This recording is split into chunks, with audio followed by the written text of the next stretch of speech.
Assalamualaikum warahmatullahi wabarakatuh. Hai, saya Najwa Fitri ingin menjelaskan tentang kerajaan Guatalo dan Tidore. Kerajaan Guatalo adalah kerajaan kembar yang berada di Sulawesi Selatan, berdiri sejak abad ke-16. Goa berpusat di daerah Makassar, sedangkan Talo di Mitranya. Keduanya sama-sama kerajaan di bawah tangan Sultan Hasanuddin, dan keduanya pun merupakan kerajaan Islam terkuat yang berada di Indonesia bagian timur. Islam masuk ke kerajaan Guatalo sekitar 1605 Masehi, dibawa oleh Datuk Sri Badang. Raja Goa ke-14, I Manggarai Dai Marabia, masuk Islam dan bergelar sebagai Sultan Alauddin. Hal tersebut menjadikan kerajaan Guatalo menjadi kerajaan Islam terbesar di Indonesia bagian timur. Puncak kejayaan kerajaan Guatalo berada di bawah tangan Sultan Hasanuddin dan Sultan Alauddin, membuat Makassar menjadi pusat perdagangan internasional. Hal itu tak luput dari keberanian Sultan Hasanuddin yang dijuluki ayam jantan dari timur karena keberaniannya melawan VOC. Keruntuhannya, VOC Belanda ingin monopoli perdagangan rempah-rempah. Sultan Hasanuddin dikalahkan oleh VOC dan Arupalakabonu. Ditandatangani Perjanjian Bongaya 1667, Guatalo tunduk pada VOC.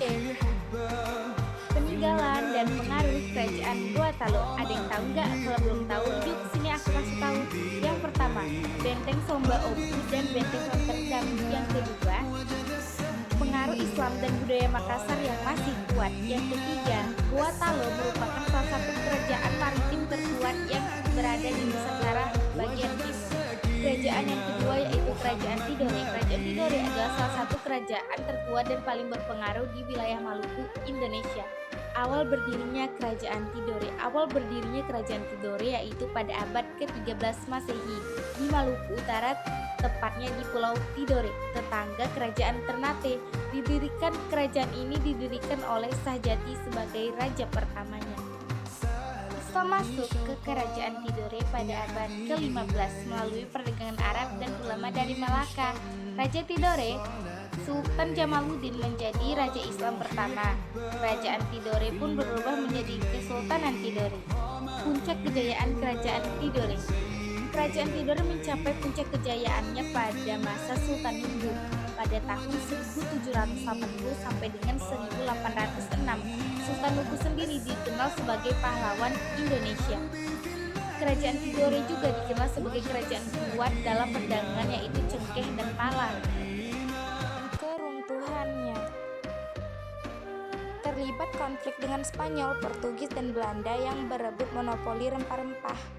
Setelah masa Sultan Huku berakhir, kekuasaan pun melemah. Akhirnya Kerajaan Tidore berada di bawah pengaruh dan kekuasaan Belanda. Peninggalan dan pengaruh Kerajaan Tidore. Yang pertama, Istana Kesultanan Tidore dan Masjid Kesultanan. Yang kedua, tradisi Islam dan budaya Maluku masih dilestarikan sampai saat ini. Yang ketiga, Sultan Huku dikenang sebagai simbol perlawanan terhadap penjajahan.